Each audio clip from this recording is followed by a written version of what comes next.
जिस गलती की आशंका हमारी पिछली रिपोर्ट में जताई गई थी, वो गलती ईरान कर चुका है। ट्रंप ने ऐलान कर दिया कि अमेरिकी हितों पर हमले बर्दाश्त नहीं किए जाएंगे और ईरान की फौज ने ठीक उल्टा किया।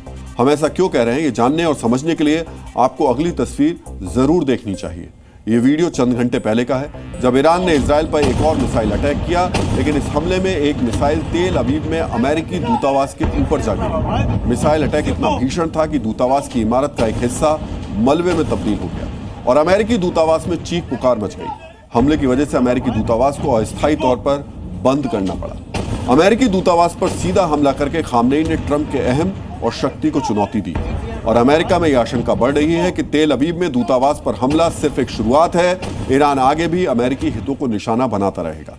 अमेरिका में जारी किए गए इस अलर्ट का आधार क्या है, यह भी आपको देखना और समझना चाहिए। अमेरिकी मीडिया की कुछ रिपोर्ट्स में शक जाहिर किया गया कि ईरान की सेना मिडिल ईस्ट में मौजूद अमेरिकी सैन्य अड्डों को निशाना बना सकती है। जिन थिंक टैंक्स के आंकलन पर यह रिपोर्ट तैयार की गई, उनका कहना है कि अमेरिकी सैन्य अड्डों पर हमले के लिए ईरान लंबी दूरी की मिसाइलों का इस्तेमाल कर सकता है।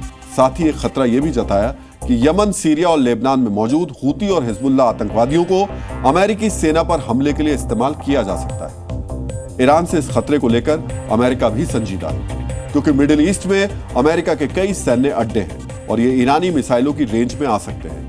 मिडिल ईस्ट में अमेरिका की किलेबंदी को आप नक्शे के जरिए समझ सकते हैं। मध्य पूर्व में एशिया अमेरिका की सबसे बड़ी सैन्य मौजूदगी कुवैत में है, जहां अमेरिका के 4 सैन्य अड्डे हैं। बहरीन, कतर और यूएई में भी अमेरिका का एक सैन्य अड्डा है। तुर्की में भी अमेरिका के 2 सैन्य अड्डे हैं। सऊदी अरब, इराक, जॉर्डन और ओमान में अमेरिकी फौज के हवाई अड्डे और स्पेशल फोर्सेस की तैनाती है।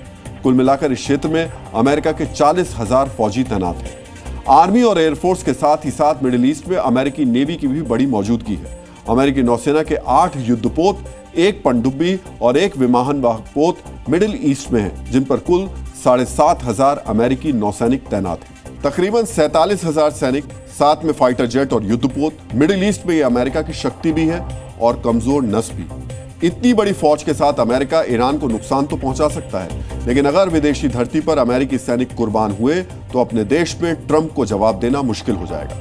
यही वजह है कि ट्रंप ईरान पर दबाव बढ़ाने का हर संभव प्रयास कर रहे हैं। खामनेई पर प्रेशर बढ़ाने के लिए ट्रंप क्या कर रहे हैं, यह आपको अमेरिका में हो रही हलचल से पता चल जाएगा। अमेरिकी एयरफोर्स ने 30 विमान मिडिल ईस्ट के लिए रवाना किए। ये सभी विमान टैंकर एयरक्राफ्ट है, यानी ये हवा में ही फाइटर जेट में ईंधन भर सकते हैं। अमेरिकी मीडिया में ऐसी भी खबरें हैं कि वायुसेना ने 4 B-52 बॉम्बर्स भी सऊदी अरब और इराक के सैन्य अड्डों पर भेजे हैं। इससे पहले 17 जून को अमेरिका ने अतिरिक्त फाइटर जेट्स भी रवाना किए थे। बताया जा रहा है कि अमेरिकी फाइटर जेट्स की 2 अतिरिक्त स्क्वाड्रन भी भेजी गई हैं, यानी तकरीबन 36 फाइटर जेट मध्य पूर्व एशिया के अमेरिकी अड्डों पर पहुंच गए। ट्रंप चाहते हैं कि ईरान बिना किसी शर्त के सरेंडर कर दे। खामनेई कह रहे हैं कि पूरा ईरान एकजुट है और ईरान कभी घुटने नहीं टेकेगा। दूसरी तरफ नेतन्याहू हैं, जो निश्चय कर चुके हैं कि ईरान के परमाणु कार्यक्रम को नष्ट करने से पहले सैन्य कार्रवाई रुकेगी नहीं। यानी यह टकराव 3 देशों का नहीं, बल्कि 3 शख्सियतों का बन चुका है और इन तीनों में से जो भी मजबूत फैसला लेगा, पहला वार करेगा, जीत उसी को हासिल होगी।